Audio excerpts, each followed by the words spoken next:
I was 15 years old. It was 2:00 a.m. Like usual, I had insomnia. The rest of the house was asleep. As a method of coping, I had been cutting myself for years by then, and at this point no one knew what to do with me. My only friend lived in another state. I was lucky to see her once a year. I was different. I had painted my walls dark blue, with violent light blue splashes flung across them. I listened to Sarah McLachlan on repeat. I was so sensitive that I felt my connection with all life. I felt the cruelty of unconsciousness in the world and the damage it was doing, but could not directly name it yet as the monster I was up against. I dreamed of what it was like to die. By that point, I had figured out every way I could kill myself if I ever made the choice. I was living a double life. I did not relate to anyone. I had no sense of belonging. I felt like I lived my life behind a prison of glass, where I could see out and no one could see in. It was like being in my own personal hell. The sense of aloneness was so thick it crushed its way through my bone marrow. The emptiness and absence in that feeling was like a poison. I needed to get out of it, or I needed to get it out of me. I was alone in the silence of the house that night.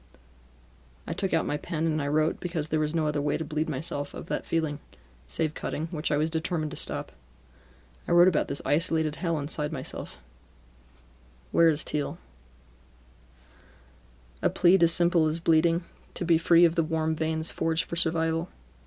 Where directions are lost, obscured by wind and stinging soot, pulled relentlessly from the earth, no longer stable and turning black. Is it the prison of it that shapes you the most, or the shapelessness of your keepers? Reality is scarcely a fossil here. Where the chemical blood smeared on forearm and thigh, it brings out the best in us, bravery's way of finding us where mercy would not. And honor's taste, heavy on a bitten lip that will never speak of this again. I am the only soul here, the only thing living besides molten that flows in slow, spitting rivers, breathed in by nostril and pore. A living cadaver in skin like wax that never melts. As cold as the idea of this being not where I belong or what I deserve has become. The path of devastation leads you in circles, they say. Back to the same iron, the same brand, the same vision, every way you see it. You are a slave. But the tears don't come beyond the 1,000-degree heat, and the way it's scarcely felt now when it burns me. Against what bones still unfragmented, and what flesh still untorn, fear is a rising tide. The only thing I fear is fear itself. It is the only thing telling me life is not like this for any soul but mine. But any love they drip to me will fall like blood in the end. No way to take it in, once it's outside you. The defining moments of your life rarely announce themselves loudly. It's more like you look back over time and see them as the day it all began. This was the day that cemented my vision for humanity as a tribe. I dreamed that there would be a day where no one on earth would know what that level of aloneness felt like. I imagined a community of people where if you felt like this at 2:00 a.m., there would be someone awake on the other side of the world who could be with you. This was really the day that Teal Tribe was born. Some years ago, this vision actualized. A community began to form, mostly of people who met through my work, who could be there for each other as a worldwide intentional community. I wanted it to be a place for people to belong, a safe place, a place to get support from one another with the task of awakening. I wanted this to be a group with the collective goal of awakening and the collective vision of unity. In the beginning, I thought I would gift this community to the world and walk on to the next creation. I had no plans to govern or lead this group. I surely never considered joining it. The idea of merging with my own creation never occurred to me. I figured I would exist outside the group. The tribe, after all, had taken on a life of its own. Today I challenged myself to name what I think about and how I feel about the tribe. What came up with throbbing sincerity was belonging. Instead of keep my thoughts about the tribe to myself, I'm going to share them with you in the form of a letter. Dear tribe, we expand until we are seamless. Spiritual growth is a thing that never ends. Let you know your freedom first by oppression, it says. Let you know bliss by suffering. Let you know infinity by the confines of your own perishable, temporary human self, and know me by first knowing yourself.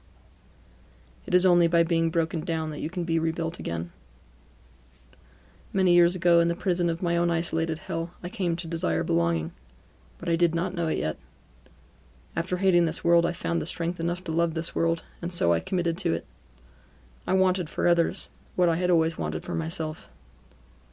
I began to talk, not knowing if anyone would listen. But you did.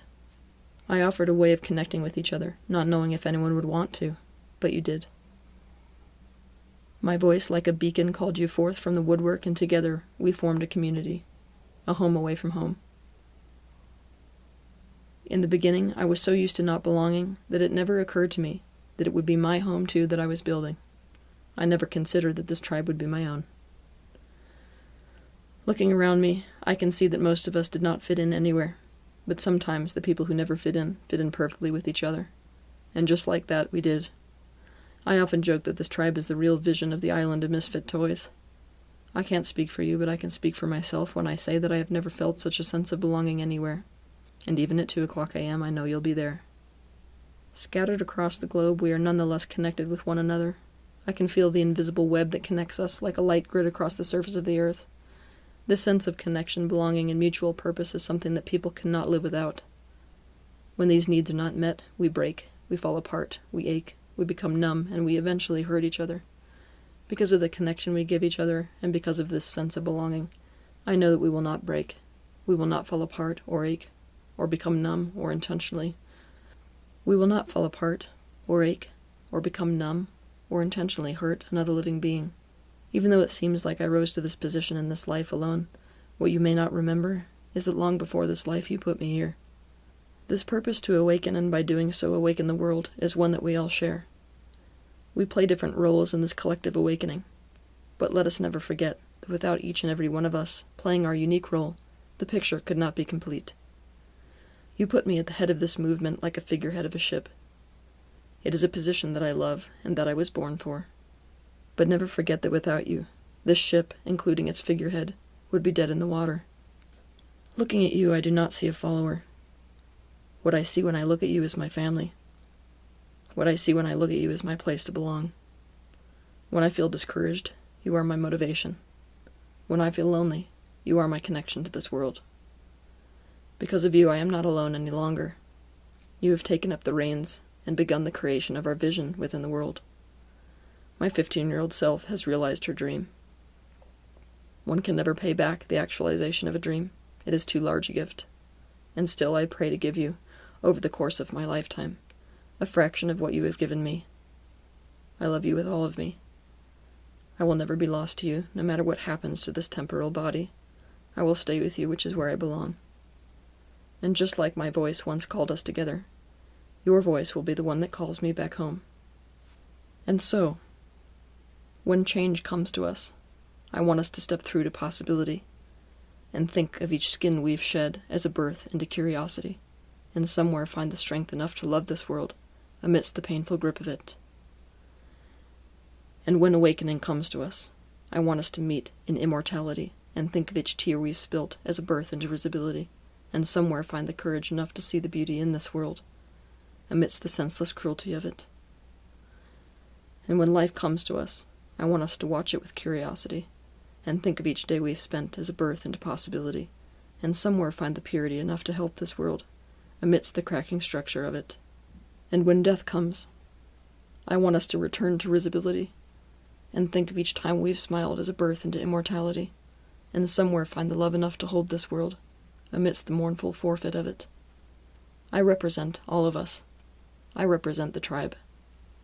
And like a tidal wave, I felt you lift beneath me and carry me to the stage.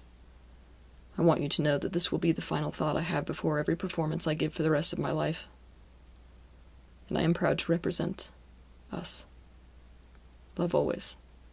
Your Teal.